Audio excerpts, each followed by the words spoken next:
မနက်အိယာနိုးလာတဲ့အခါလက်နှစ်ဖက်လုံးမှာသနက်တွေတန်ရိုက်ထားခံရရင်တကယ်ချင်းလို့ဆိုရင်ရောဘာလုပ်မလဲဇလန်ကတော့ Miles လို့ခေါ်တဲ့ကောင်လေးတယောက်နေ့ဘက်မှာတာမန် game designer ညဘက်မှာတော့ internet ပေါ်ကစာဖတ်သူတွေကိုလိုက်ဆဲရတဲ့ဝါသနာပါတဲ့ Larry နဲ့ကောင်လေးတယောက်ပေါ့တညမှာတော့သူဟာ online ပေါ်ကနာမည်ရန်ကြီးလုံးတဲ့ TM လူသက်ပွဲ game ရဲ့ comment တွေမှာတွားပြီးတော့ဆရာကြီးလိုပြီးဆဲဆိုမိပါလေရောနောက်နေ့မနေ့အိယာနိုးလာတဲ့အခါမှာတော့အဲ့ဒီ game ရဲ့အဖွဲ့သားတွေကသူ့အိမ်ကိုဝင်စီးပြီးတော့သူ့ရဲ့လက်နှစ်ဖက်လုံးမှာတလက်နှစ်လက်စီစတီယိုတွေတက်ပြီးတော့ကိုတန်တဲ့အသေးရိုက်တော့ခတ်သွားခဲ့ကြပါတယ်ဖုန်းလည်းကင်လို့မရပေါင်းပြီးလည်းဝင်လို့မရတကားလည်းဖွင့်လို့မရတဲ့အခြေအနေဆိုကြီးပါ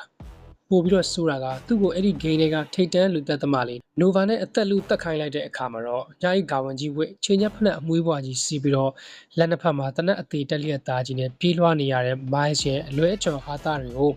အရှင်ကျန်းတွေအပြေးဝါနဲ့တူကြည့်ရှုခန်းစားမှာဖြစ်တဲ့အတွက်ဟာတာအရှင်ကြိုက်တဲ့သူတွေဆိုလို့ရှိရင်တော့လုံးဝကိုလက်မလွတ်တဲ့ဇလန်တပုံဖြစ်ပါတယ်ဒါကြောင့်ပဲ2020ခုနှစ်မှာထွက်ရှိခဲ့တဲ့ Gans A Game of Thrones ဇလန်လေးကိုကိုယ်တိုင်ကိုကြပဲရှာဖို့ကြည့်ရှုဖို့ကြံပေးကြပါတယ်အခုတက်ပို့ပြီးတော့စိတ်ဝင်စားဖို့ကောင်းတဲ့ဇလန်ကြောတွေကိုသိကျင်နေဆိုလို့ရှိရင်တော့ကျွန်တော်ရဲ့ Select Channel လေးကို follow လေးလုပ်ထားပြီးဖို့မမေ့ပါနဲ့